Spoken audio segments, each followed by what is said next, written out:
After I politely declined joining the after-hours team bonding paintball game and was told maybe that's why you're still an assistant, I printed out our overtime policy and filed a formal work event complaint with a paint-stained invitation as evidence. Legal called a mandatory meeting. I work at a mid-sized marketing agency in Dayton, Ohio. We're not huge, but we like to act like we're the next big thing in the industry. My job title is administrative assistant, but if you've ever worked in an office like this, you know that really means everything nobody else wants to do lands on your desk. I handle scheduling, meeting prep, invoices, travel bookings, all the invisible stuff that keeps the place running. I'm good at it, but it's not glamorous. I've been here almost 3 years, and while I've been hoping for a promotion to project coordinator, it hasn't happened yet. The thing about our office culture is that the higher-ups are obsessed with team bonding. And by that, they mean events that eat into your nights and weekends. There's no such thing as just doing your job where you have to drink with them, go axe throwing with them, or do some weird competition like Corporate Olympics if you want to be seen as a real team player. I'm polite about declining when I have to. I've got my own life, my own friends, and frankly, my own sanity to preserve. But saying no comes with a price. The partners, especially one in particular, a senior account manager named Brett, love to make little comments that stick with you. This all started on a Thursday afternoon when Brett came into the office with his usual fake energy. "All right, guys," he announced, waving a stack of neon orange papers. "This Friday night, we're doing after-hours paintball. It's going to be epic. Everyone's coming, right?" I already knew my answer before he got to me. I had plans to see my sister and her kids. So when he came to my desk, grinning like he was about to hand me a winning lottery ticket, I smiled and said, "Thanks for the invite, but I can't make it this time." That's when he smirked and said, loud enough for half the office to hear, "Maybe that's why you're still an assistant." I froze. My face burned, but I kept my voice even. "Or maybe I just value my free time," I said, and went back to typing. A few people chuckled awkwardly. He laughed too, that fake, "I'm just joking" laugh, and moved on. But it stuck with me. The truth is we have an actual company policy about overtime and after-hours events.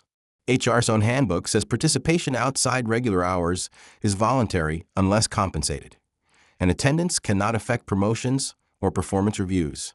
I'd read that policy months ago, back when they tried to pressure me into coming to a Saturday morning charity car wash for a client's launch campaign. Friday came, and everyone who went to paintball came in on Monday with streaks of yellow and green on their sneakers and jackets.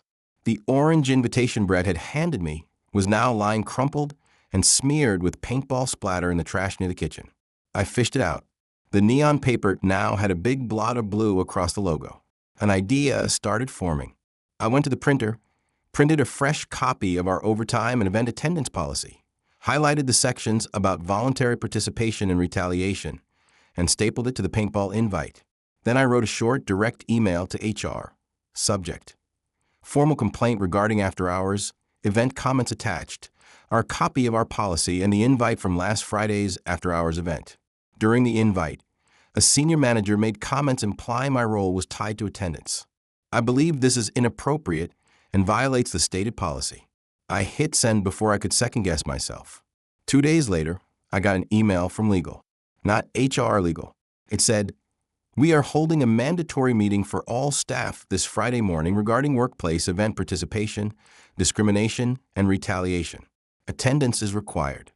Brett walked past my desk the day that email went out, frowning at his phone. I didn't look up, but I saw him. Friday morning rolled around, and you could feel the tension in the office the second you walked in. Usually, mornings here start with people chatting in the kitchen over burnt coffee and stale muffins from the corner cafe. Not today. People were whispering in low voices, staring at their screens, and scrolling on their phones like they were trying to find out who'd been shot. The mandatory meeting was in conference room B, the big one with the glass walls. Everyone had to file in, from interns to the partners. Even the usually smiling receptionist looked like she wanted to be anywhere else. I sat toward the back. Brett came in late, wearing a hoodie instead of his usual button-down. He didn't look at anyone. 2 people from legal came in, plus one HR rep, who looked like she'd rather be under her desk. They started with the kind of stiff introductions that told you this wasn't going to be a friendly chat. One of the legal reps, a woman named Carla, got straight to the point. "We've received complaints regarding comments made about attendance at after-hours events. I want to make this very clear. These events are voluntary. Retaliation or discriminatory remarks related to attendance are strictly prohibited under company policy and employment law. Attendance or lack thereof cannot impact promotions, reviews, or job status in any way. We will be following up individually with relevant parties. The room was dead silent. Then Carla pulled something out of a folder and held it up. The bright orange paintball invitation. Everyone recognized instantly. Even from where I sat, I could see the blue paint splatter across the top. She placed it on the table like a piece of evidence in a trial. I swear I saw Brett's jaw clench. We want to remind all managers, Carla continued, that offhand comments, even meant as jokes, can be perceived as retaliatory or discriminatory. They will not be tolerated. When the meeting ended, people scattered fast. But the whispers started almost immediately. I overheard two designers in the hallway. Who do you think complained? I don't know, but they've got guts. Brett's been untouchable here for years. By lunch, the rumor mill had moved into overdrive. Someone said Brett got called into a closed-door meeting with both legal and HR. Someone else claimed they saw him shredding papers in his office. Later that afternoon, as I was refilling the paper tray in the printer, I noticed something strange. Brett's nameplate was gone from his door. The office was dark. I didn't ask questions, but things weren't over. That Monday, an all-staff email went out, effective immediately. All after-hours activities will require explicit written notice stating they are voluntary. No attendance records will be kept, and management will not track participation. Some people were happy. They hated being pressured into events anyway, but others looked at me differently now. I could feel it in the way conversations stopped when I walked into a room. The real twist? A week later, I got called into HR myself. Not for discipline, but for feedback. They asked me if I felt supported, if there were other incidents they should be aware of, and whether I'd be interested in discussing career advancement opportunities. I kept my answers calm and professional, but inside I was thinking about every late night I'd stayed at my desk while the same people who judged me for not going to bonding events were out at bars. What I didn't know yet, and what would come out later, was that Brett had a pattern of pulling stunts like this. Mine was just the first time someone had gotten actual proof. For a couple weeks, things at the office were strange. On the surface, nothing explosive was happening. No shouting, no dramatic exits. But underneath, it felt like everyone was trying to figure out where the new lines were. Some people avoided me completely. Others were suddenly overly nice, asking about my weekend or if I wanted to grab lunch. It was the kind of fake friendliness you get when people aren't sure if you're a hero or a snitch. The first real twist came when I found a manila envelope in my mailbox at work. No return name, no note, just a stack of printed emails. They were between Brett and another manager, dated over the last year. Most of them were petty, mocking junior staff for not fitting the vibe, joking about people aging out of the fun team, even a few comments about women in the office that made my stomach turn. But one email stopped me cold. It was from 3 months ago sent to the partners. We need to think about promotions carefully. We want people who will represent the team culture, not just push paper. My name is good at her job but doesn't participate outside 9 to 5. That's not leadership material. So it wasn't just a joke. He'd actually been using my refusal to attend after-hours events as a reason to hold me back.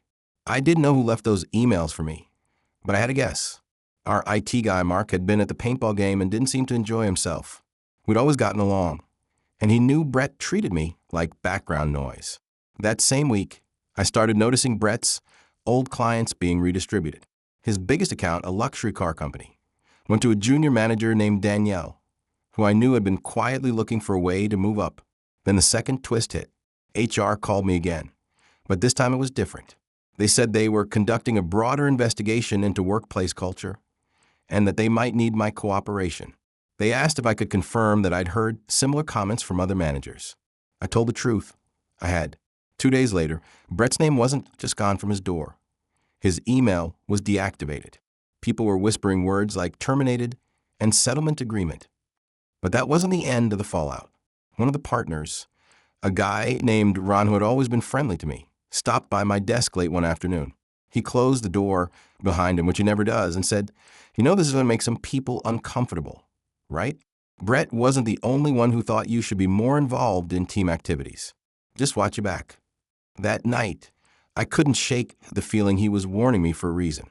If Brett was out, someone else would fill his spot, and they might not come after me directly, but they could make my life miserable in other ways. I started keeping a folder at home, copies of every email, every comment, every memo about after-hours policies. The paintball invite was in there, too. I wasn't sure yet what I'd need it for, but I wasn't about to get blindsided again. What I didn't know was that my complaint had quietly set off a chain reaction. People from other departments, even the Chicago office, were now sending their own reports to HR. Stories about forced weekend retreats, comments about drinking at mandatory happy hours, even people being left off project invites after saying no to events. And in the middle of all this, my own promotion was suddenly back on the table. At first, I thought the worst was over. Brett was gone, HR was suddenly on their best behavior, and my name was being floated for project coordinator again. But the mood in the office was off. A few weeks after Brett's exit, little things started happening. My meeting invites were accidentally left off certain calendars. A catering order I'd placed for a client lunch was mysteriously canceled without my knowledge, making me look unprepared in front of the partner hosting it. My desk phone, which had worked fine for years, suddenly stopped ringing through on internal calls. It was subtle, but it was enough to make me paranoid. Then one Friday morning, I got an email from HR with the subject: follow-up regarding workplace event complaint. When I opened it, my stomach dropped. It wasn't just a follow-up. It was a notice that another manager, one I'd never had problems with, had filed a counter-complaint accusing me of creating a hostile environment by spreading rumors about Brett's departure. It was laughable. I hadn't said a word to anyone about what happened, but clearly, the rumor mill didn't need my help. The HR rep wanted to schedule a time to discuss. I knew what that meant. Another interrogation. By now, I had a system. Every time something odd happened, I logged it in a spreadsheet. Dates, times, names, what was said, what I saw. I kept copies of everything. My email, my Slack messages, even photos of my desk when things were moved around. It felt obsessive. But I'd learned that in this place, your word wasn't enough. The real punch came a week later when I ran into Danielle, the one who inherited Brett's biggest client, in the parking lot. She looked around before speaking. "Listen, you didn't hear this from me," she said. "But Ron and a couple of the other partners are pissed you went to legal instead of just talking to them. They're saying you embarrassed the company. I think they're looking for a way to make you slip up." I thanked her and drove home feeling like I had a target on my back. It started spilling into my personal life. My sister noticed I was jumpy around my phone. I was working later hours because I felt like if I left on time, someone would use it against me. I stopped going out on weeknights altogether. I didn't have the energy. Then came the third twist. One Monday morning, I walked in to find an envelope sitting right in the middle of my keyboard. Inside was a photocopy of my original complaint to HR, the one about the paintball game, with a sticky note attached that said, "Hope it was worth it." No signature. No handwriting I recognized. I sat there staring at it, and something inside me shifted. This wasn't just about Brett anymore. This was about a culture where people thought intimidation was just part of the job. If they were hoping to scare me into silence, they'd picked the wrong person. After the anonymous note, I stopped pretending this was paranoia. Someone was actively trying to rattle me. The day after I found it, my work laptop started acting weird. My bookmarks were gone. My desktop was wiped clean, and files I'd saved the night before had vanished. I called IT, and Mark came by to check it. Within 10 minutes, he closed the door to my cubicle and said quietly, "This wasn't a glitch. Someone logged into your account remotely over the weekend." I asked if he could see who it was. He hesitated, then said, "Let's just say it came from an internal admin account. If I dig too deep, they'll know I'm looking." That same week, I got called into another feedback session with HR. This time, they brought up 2 specific complaints: that I'd been cold and unapproachable to other staff, that I wasn't showing a willingness to be part of the team culture. It was laughable. They just held a mandatory meeting about exactly not using after-hours events as a measure of commitment, and here they were circling back to the same language. I didn't argue. I just nodded, smiled, and mentally added the conversation to my growing evidence folder. At home, the folder was now 2 inches thick.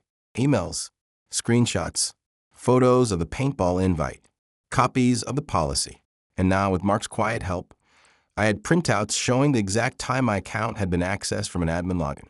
The more I collected, the more I realized this wasn't just about me anymore. Other people were being targeted, too.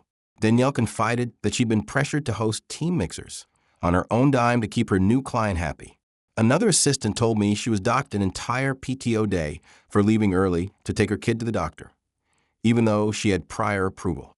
It was all part of the same pattern: control through intimidation and using culture as a weapon. The final push came from outside the company. I got a LinkedIn message from someone I didn't know, a woman named Kelly who used to work in the Chicago office. She said she'd heard through mutual contacts that I was the one who stood up about after-hours events. Then she dropped this: "If you're keeping records, keep going. I have stuff that would blow this wide open. I left because of them, and I've been waiting for someone with the guts to take it further." That's when my thinking shifted from surviving this to ending this. I started meeting with Kelly after work. She brought copies of her own exit interview notes, old emails, and most damning of all, a recording from a leadership meeting where one of the partners openly said, if they're not willing to put in extra time off the clock, they don't belong here.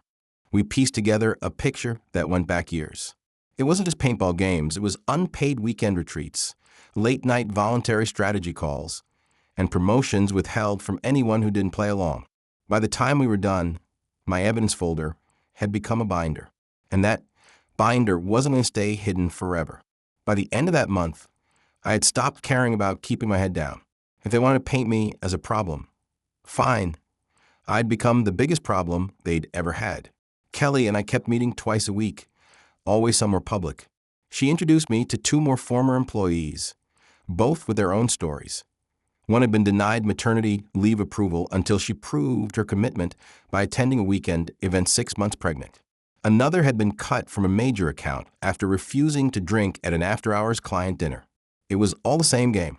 The hardest part was pretending at work that I was still rattled and keeping quiet. In reality, I was laying out the blueprint for something bigger than an HR complaint. Step 1, tighten the network. I quietly reached out to current employees I knew I could trust, people who'd been burned before but never had proof. Mark was the first to agree. Danielle was hesitant. But when I told her I'd seen emails where Brett had lobbied to block her promotion before she inherited his client, she was in. Step 2, move the evidence outside company reach. I scanned everything, every email, photo, meeting note, even the IT access logs. Kelly helped me store them in a secure shared drive, password protected and off any work device. If they wiped my laptop tomorrow, nothing would disappear. Step 3, create a paper trail they couldn't bury. With Kelly's help, I started drafting a timeline, not just for me, but for every person who'd experienced retaliation or pressure over these so-called voluntary events. Dates, names, policies violated, witnesses. It read less like a complaint and more like an investigative report. That's when something happened that told me they were starting to get nervous. Ron, the partner who'd warned me to watch my back, stopped by my desk one morning. He didn't sit down. He didn't smile. "You've been talking to people," he said flatly. I didn't answer. He leaned in slightly. "This company's been good to you.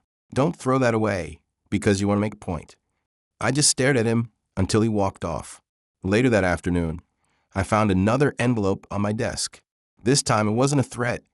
It was an unmarked USB drive. Inside was a folder labeled Leadership Offsite. I opened it and found a video recording from a retreat the partners had held last year. In the video, Ron himself was laughing with two other partners. One of them said, "We weed out the dead weight with these weekend things. If they're not showing up, they're not worth promoting." Ron raised his glass and said, "Exactly. Culture is loyalty." That was the missing piece. I now had not just written proof, but their own voices confirming exactly what they'd been denying. Kelly's eyes lit up when I showed her. "You realize," she said, "this isn't just an HR violation anymore. This is legal. Wage and hour discrimination. If we take this to the right place, they won't be able to bury it." We started mapping out every angle: HR, state labor board, even local news. We weren't going to just hand them the binder. We were going to make sure it was impossible to ignore. I knew one thing for sure. When this dropped, it wouldn't just take down Brett's legacy. It would scorch the entire ladder they'd been standing on. Once we had the video, the binder stopped feeling like evidence and started feeling like a loaded weapon. One wrong move, and it could all backfire. But if we timed it right, it could blow the whole rotten structure apart. The risk was real. Ron's warning hadn't been just for show. In the weeks that followed, it became obvious they were watching me. I'd come back from lunch to find my chair moved, drawers cracked open just enough to notice. Emails I knew I'd sent would vanish from my sent folder. I even caught one of the junior admins who never had a reason to be near my desk, hovering like she was looking for something. When she saw me, she mumbled about just passing through and hurried away. I stopped leaving anything at work. My desk drawers were empty, except for pens and sticky notes. The binder? That lived in a locked file box in my trunk. The USB with the video was in a safe at my sister's house. Still, they kept trying. 2 weeks before we were set to move, HR sent me an email with the subject line. Performance concerns, immediate review. It claimed I'd failed to meet deadlines on 3 separate projects, all of which I had documented proof had been completed early. When I brought that up in the meeting, the HR rep looked annoyed, not embarrassed. This isn't just about deadlines, she said. It's about perception. That word, perception. The same garbage Brett used to justify keeping me in place. It was proof they were still playing the same game, and that they had no idea how far out of their control this was about to get. Kelly and I finalized the drop plan, filed simultaneous formal complaints with the State Labor Board, attaching all documentation, deliver the binder directly to a journalist Kelly knew from her own network, one who'd covered corporate labor abuse before, leaked the Paintball invite, the video and excerpt from the timeline to a few key staff anonymously before the story went public, so they couldn't claim ignorance. We set a date, a Monday. That way the week would start with chaos and the news cycle would carry it through. The weekend before, I barely slept. Every time I closed my eyes, I pictured them trying to spin it, somehow making me the villain. I thought about what Ron had said about throwing away what the company had done for me. And for a few seconds, I almost convinced myself to let it go. Then I remembered the sticky note on my complaint. Hope it was worth it. It was about to be. That Monday morning, I got to the office early. I wasn't there to work. I was there to press go. From my car in the parking lot, I connected to the Wi-Fi and sent 3 emails. One to the State Labor Board investigator Kelly had already spoken to, attaching the full binder as a PDF. One to the journalist with a link to the shared drive, plus the video of Ron and the partners. One to a blind CC list of about 20 employees, current and former, containing the Paintball invite, the highlighted policy, and the quote from the leadership retreat. I hit send on all 3, closed my laptop, and walked inside like it was any other day. The first signs came within an hour. A designer from the creative team opened the email and immediately forwarded it to another department. Then someone printed the invite and taped it to the kitchen fridge. By 10 a.m., half the office had the video saved to their phones. By 11 o'clock, Ron was in a closed-door meeting with HR, legal, and 2 of the other partners. You could hear the shouting through the glass. Around noon, the journalist called me. I've confirmed with 3 other sources already, she said. This is going up today. Once it's live, you'll need to be ready for blowback. Are you sure? I said yes before she could finish. The article dropped just after lunch. The headline hit like a sledgehammer. The local marketing firm accused of retaliation and discrimination over volunteer events. Evidence includes leaked video. They embedded the Paintball invite. They transcribed the video. They even quoted parts of the binder showing specific cases of withheld promotions, unpaid overtime, and intimidation. The phone started ringing nonstop. Clients were calling. A few canceled contracts on the spot. The receptionist looked like she wanted to melt into her chair. By 3 p.m., the State Labor Board had confirmed they were opening an investigation. A formal notice went out to all staff that several members of leadership were being placed on administrative leave pending the outcome. Ron's name was first on the list. 2 other partners followed. The next day, I was asked to work from home until further notice. I knew what that meant. They didn't want me anywhere near the rubble. Over the next month, the fallout was ugly. Ron resigned with no farewell email. 2 HR reps quietly disappeared from the directory. The Chicago office lost a major client after a former employee there shared her own story publicly. Internal memos about rebuilding culture started circulating. dripping with corporate PR language about respect and boundaries. And Brett? Someone sent me a screenshot of his LinkedIn. His headline now just said marketing professional, open to work. I won't pretend it was all victory. My promotion evaporated. Some coworkers stopped talking to me entirely. I knew I'd never climb the ladder here, not after this. But I didn't care. One night, about 6 weeks later, I got an email from a journalist. Labor Board confirmed multiple violations. Companies negotiating a settlement with several former employees. They'll have to implement strict policy changes for event attendance. They can't hide this one. That was the first time I slept through the night since the paintball invite landed on my desk. Because it was worth it. Every late night, every copied file, every careful step. They'd wanted to make an example out of me. And I made sure they'd be remembered for exactly what they were.